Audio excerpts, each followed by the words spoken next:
گن ہے میں جانتا ہوں، میرا رب جانتا ہے۔ میں دن کی روشنی میں آپ کے ساتھ، آپ کے سامنے بہت متقی، بہت پرہیزگار بننے کی کوشش کرتا ہوں، اور پوری کوشش کرتا ہوں کہ کوئی میرا عیب آپ کے سامنے ظاہر نہ ہو۔ لیکن تنہائی میں کیا کرتا ہوں کوئی نہیں جانتا، میں جانتا ہوں، میرا رب جانتا ہے۔ تو وہ انسان جو تنہائی میں اپنے رب سے ڈر گیا اور محفل میں اپنے رب سے ڈر گیا، یعنی جس کا تنہائی میں بھی عمل اس کے رب کے فرمان کے مطابق ہے اور محفل میں بھی، تو وہ سچا عالم دین ہے۔ لیکن اگر ڈگری والا جاؤں گا دنیا سے، کل ہی مر گیا، لوگ تو عالم سوچتے رہ جائیں گے اور میرے لیے دعا بھی نہیں کریں گے مغفرت کی، وہ تو سوچیں گے بہت بڑا متقی تھا۔ تو اللہ رب العزت سے دعا ہے کہ آپ پہلے تو یہ ذہنیت بدلتے ہیں، عالم دیکھنا ہے تو ذرا مجھے بتائیے حضرت صدیق اکبر سے بڑا کوئی عالم تھا حضور کے بعد؟ آپ نے کبھی کسی کو عالم کہلواتے دیکھا؟ حضرت عمر کو کبھی دیکھا عالم کہلواتے؟ حضرت علی جس کو حضور نے خود باب العلم فرمایا، آپ نے کبھی عالم نہیں کہلوایا۔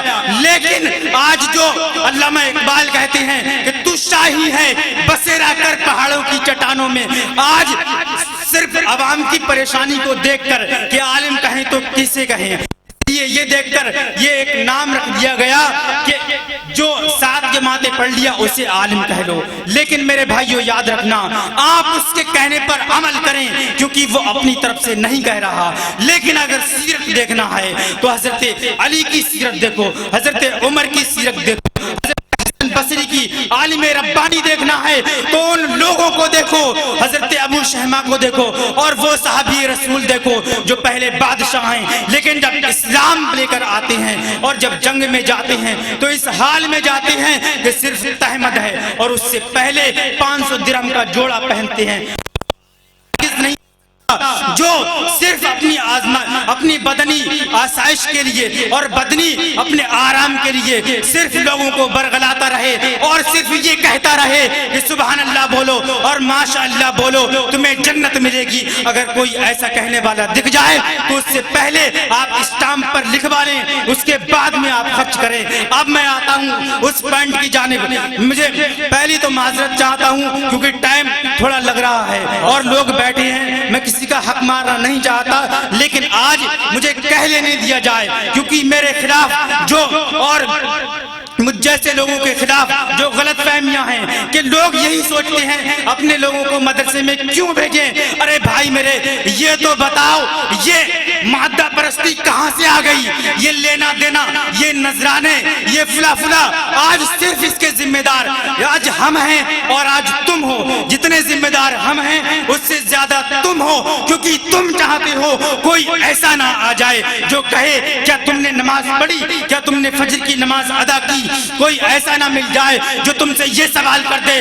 اس لیے تمہارے لیے یہ آسان ہے کہ 100 کا نوٹ نکالا، مولوی کا منہ بند کر دیا، اور ہمارے لیے بھی یہ آسان ہے کہ ہم تمہیں یہ تو بتائیں گے سبحان اللہ کہو، ماشاء اللہ کہو، بولو سبحان اللہ کہ تمہیں جنت ملے گی، 100 درخت تمہارے لیے جنت میں لگ جائیں گے۔ لیکن یہ نہیں بتائیں گے ہم کہ حضور نے یہ بھی فرمایا ان اشد العذاب یوم القیامت عالم لا ينفع علمه، کہ قیامت کے دن سب سے زیادہ سب سے سخت عذاب اگر کسی کو ہوگا تو وہ عالم ہوگا، وہ علم دین سیکھنے والا ہوگا جس کے علم سے تم نے تو فائدہ اٹھایا، سننے والوں نے تو فائدہ اٹھایا، لیکن خود تو وہ لوگوں کو جھماتا گیا، خود لوگوں کو نصیحتیں کرتا گیا اور خود عیش اور آرام کی زندگی بتاتا گیا، خود دھوکے میں گیا۔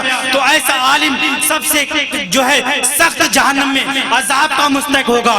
تو میرے بھائیوں یہ خیال نکال دیجئے کہ علم دین حاصل کرنے کا مقصد یہ مادہ پرستی ہے، نوٹ بٹورنا ہے۔ یہ تو آج لوگوں کی رسم و رواج بن گئی ہے، آج کوئی نہیں کہنے والا، اور میری بھی یہ جرات نہیں، شاید میں اس لیے کہہ رہا ہوں مجھے جلن ہوتی ہے، مجھے میرا دل جلتا ہے مجھے کیوں نہیں ملتے پیسے، کیونکہ اگر مجھے ملتے میرا منہ آٹومیٹک بند ہو جاتا۔ لیکن اللہ رب العزت کا یہ بہت بڑا شکر ہے، وہ مجھ سے جتنا چاہے مجھے اس پر میری پکڑ ضرور ہوگی، میں جو بھی بول رہا ہوں میری جو ہے نیت اللہ رب العزت جانتا ہے. مجھے حقیقت میں جلن ہوتا ہے کس چیز سے کہ میرے جو طلبہ اکرام، میرے دینی بھائی جو اس بات سے منحرف ہیں اور ان کی جو ذہنیت مانسکتا خراب ہو گئی ہے، جو لوگوں نے یہ خراب کر دی ہے ذہنیت کہ مدرسے میں ہم اپنے بچوں کو کیوں بھیجیں. تو میرے بھائیوں ذرا غور تو کرو، حضرت امام اعظم رضی اللہ تعالیٰ عنہ جس کی آج ہم سب تقلید کرتے ہیں، ان کا عالم کیا تھا. آج ذرا غور تو کریں، ہم سوچتے ہیں اپنے بچوں کو مدرسے میں کیوں بھیجیں. حضرت امام اعظم رضی اللہ تعالیٰ عنہ آپ کیا کرتے تھے؟ آپ کپڑے کی تجارت کیا کرتے تھے. کاروبار آپ کا کیا تھا؟ تجارت، صرف تجارت. حضور علیہ السلام کا جو ہے آپ کو پیغام آیا اور اپنے خواب میں کیا دیکھا کہ آپ ہڈیاں بٹور رہے ہیں پیارے نبی علیہ السلام کی. تو وہاں سے آپ نے تعبیر پوچھی تو آپ اتنے بڑے عالم بنے. میرے بھائیوں صرف ایک بات یہ غور سے سن لو، تو آپ نے مدرسہ کھولا. آج آپ کی سب تقلید کرتے ہیں اور آج جو مدرسے کھولنے کا دھندا بن گیا ہے، پڑھنے کے بعد تقریر کرنا ہے. تقریر نہیں کر ملتی ہے تو نعت پڑھوں گا، نعت نہیں پڑھ ملتی ہے تو مدرسہ کھولوں گا اور بچوں کو آؤ تعلیم کی طرف آؤ. اور یہی ذہنیت دوں گا کہ اگر نہیں بن سکتے تو کام کرو. تو یہ ذرا غور تو کیجئے، امام اعظم رضی اللہ تعالیٰ عنہ نے مدرسہ کھولا. حضرت مالک رضی امام مالک ان کی تقلید کرتے ہیں لوگ. آج وہ پوری دنیا کے امام ہیں. آپ اسکول میں جایا کرتے تھے، کام کے لیے جایا کرتے تھے. حضرت امام اعظم رضی اللہ تعالیٰ عنہ مسجد میں بچوں کو پڑھایا کرتے تھے. آپ دیکھ کر کچھ دیر وہاں پر حیران ہو کر کھڑے ہوتے تھے. تو آپ نے ایک بار دیکھا کہ بچہ اس کو شوق ہے پڑھنے کا. آپ نے پوچھا بیٹا کیوں کھڑے ہو، آپ بھی داخلہ لے لیجئے. حضرت امام اعظم رضی اللہ تعالیٰ عنہ سے عرض کیا حضرت امام مالک نے کہ میرے پاس اتنے پیسے نہیں ہیں، میری ماں گھر میں اکیلی ہے اور میں مجبور ہوں، میں نہیں پڑھ سکتا. آپ کی ماں کو بلایا گیا. حضرت امام مالک کے حضرت امام اعظم کے پاس آپ کی ماں آئیں. آپ نے کہا اپنے بچے کو مدرسے میں پڑھائیں. جملہ فکریہ بس ایک، بس میں سب کچھ جانتا ہوں کتنا ٹائم ہو رہا ہے، بس اس بار معاف کر دیا جائے اور بول لینے دیا جائے. میں جس چیز کی آپ کو صرف ایک ذہنیت دے رہا ہوں اور ویڈیو آڈیو جو ہے یہ جو ہے بند کر دی جائے کوئی، کیونکہ ہاں تو ڈالنا ضروری نہیں ہے نا. صرف تو ناراض کوئی بھی ہو، میرا مقصد ہی ناراض کرنا ہے. آج مجھے علماء کو نہیں عوام کو بھی ناراض کرنا ہے. آج اگر کوئی پیسے طے کر کے لیتا ہے تو تم ہی اس پر فتویٰ ٹھوک دیتے ہو. ارے بھائی تم اس سے پہلے ذمہ دار تو خود ہو. جب تم سے زکوٰۃ کے لیے کہا جاتا ہے زکوٰۃ تم پر فرض ہے، زکوٰۃ کے لیے تمہارے دل سے نہیں نکلتا تو تم پہلے خود اس بات کا جو ہے تحقیق کیا کرو، اس کے بعد میں کوئی قدم اٹھایا کرو. آج میرا مقصد ہی سب کو ناراض کرنا ہے. میں کسی کی رضا کے لیے کھڑا نہیں ہوا ہوں کیونکہ میرا دل دکھا ہے. آج میرے لیے اسٹیج میں اور اشتہار میں عالم ذیشان حضرت علامہ مولانا عامر رضا، اور جس میں آج میرا دل خوش ہوا جب میں نے دیکھا بھائی اشتہار میں نام ہے. لیکن جب حقیقت پہ نظر ڈالی تو میرے کارنامے، وہ کالے اعمال جو میں راتوں میں کیا کرتا ہوں، جو میں نے کیے ہیں میں ہی جانتا ہوں، میرا رب جانتا ہے. اور وہ دن جو میں دیکھتا ہوں مدرسے میں ان بچوں کو جنہیں نہ تقریر کرنا آتی ہے، نہ نعت پڑھنا آتی ہے، نہ ان کا اتنا ذہن اچھا ہے، بیچارے تنہائیوں میں روتے ہیں. آخر کریں تو کیا کریں. بہرحال امام اعظم رضی اللہ تعالیٰ عنہ نے آپ کی ماں سے فرمایا اماں جان آپ کا کتنا خرچہ ہے؟ تو آپ نے فرمایا 15,000 مہینے کا ہے، دو گے مجھے؟ تو حضرت امام مالک حضرت امام اعظم رضی اللہ تعالیٰ عنہ نے پورے 4 سال اور 5 سال بلکہ 15,000 روپے مہینے آپ کی ماں کو بھجوائے. اور ایک دن وہ آیا کہ آپ کے حضرت امام مالک بادشاہ کی بارگاہ میں گئے اور بادشاہ نے خود آپ کو اپنے ساتھ میں بٹھا کر حلوہ کھلایا. تو ذرا غور تو کریں، وہ لوگ ذرا سوچے تو جو سوچتے ہیں مدرسے کھولنے کا مطلب صرف پیسہ کمانا ہے. ذرا سوچے تو امام اعظم رضی اللہ تعالیٰ عنہ خود کا مدرسہ، خود طالب علم کو فری میں لیا اور بلکہ الٹے 15,000 روپے مہینہ 4-5 سال تک لگاتار دیے. آج وہی امام مالک ہیں جن کی دنیا تقلید کرتی ہے. تو ذرا غور تو کریں.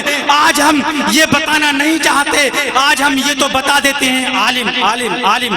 کیا عالم ہے؟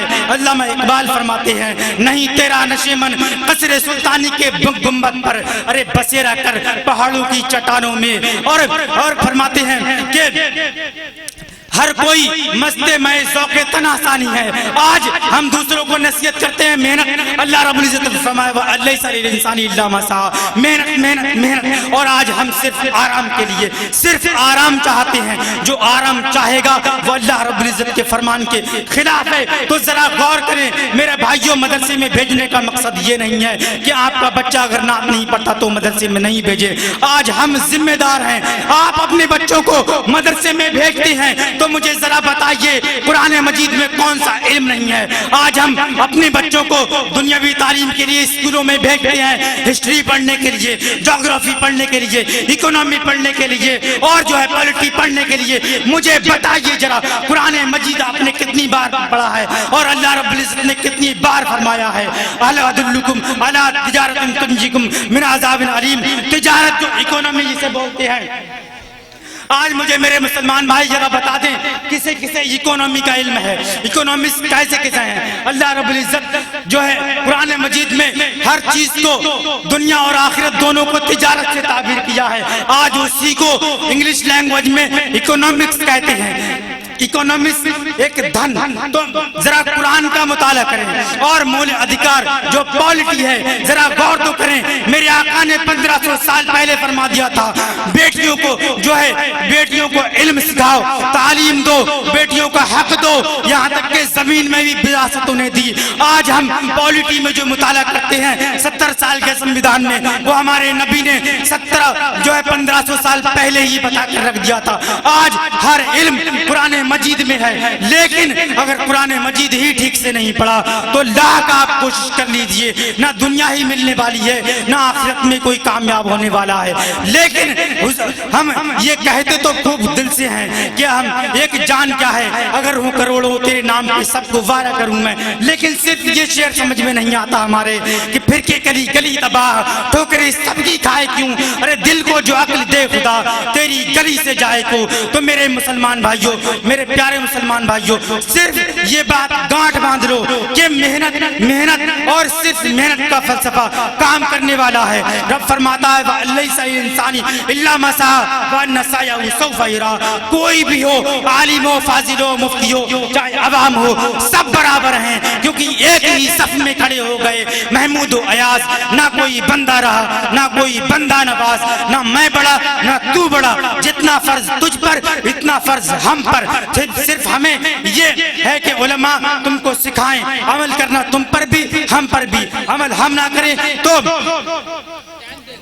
اگر عمل ہم نہ کریں تو عذاب ہم پر بھی اتنا ہی, عذاب تم پر بھی اتنا ہی. تو اللہ کے لیے, اللہ اور اس کے رسول کے لیے جو ہے میں نے آپ کو جو دل دکھایا اس کے لیے اللہ مجھے معاف فرمائے. آپ سے بھی گزارش ہے کہ معاف کر دیجیے گا, لیکن یہ ذہن سے خیال نکال دیجیے گا کہ مدرسہ صرف کمانے کی جگہ ہے, بلکہ یہ ذہن میں بٹھا لیجیے گا مدرسہ حضور علیہ الصلوۃ والسلام کا گھر ہے, اللہ اور اس کے رسول کا گھر ہے, اور یہیں سے جو ہے تعلیم عام ہے اور کوئی نبی نہیں آنے والا. اگر دنیا میں انسان اگر قرآن مجید کا مطالعہ کرتا ہے تو آخرت میں بھی کامیاب ہے. اللہ رب العزت ہمیں عمل کی توفیق عطا فرمائے, اور میرے جو بولنے میں غلط ہوئے اللہ رب العزت معاف فرمائے. وما علینا الا البلاغ. السلام علیکم. چلو.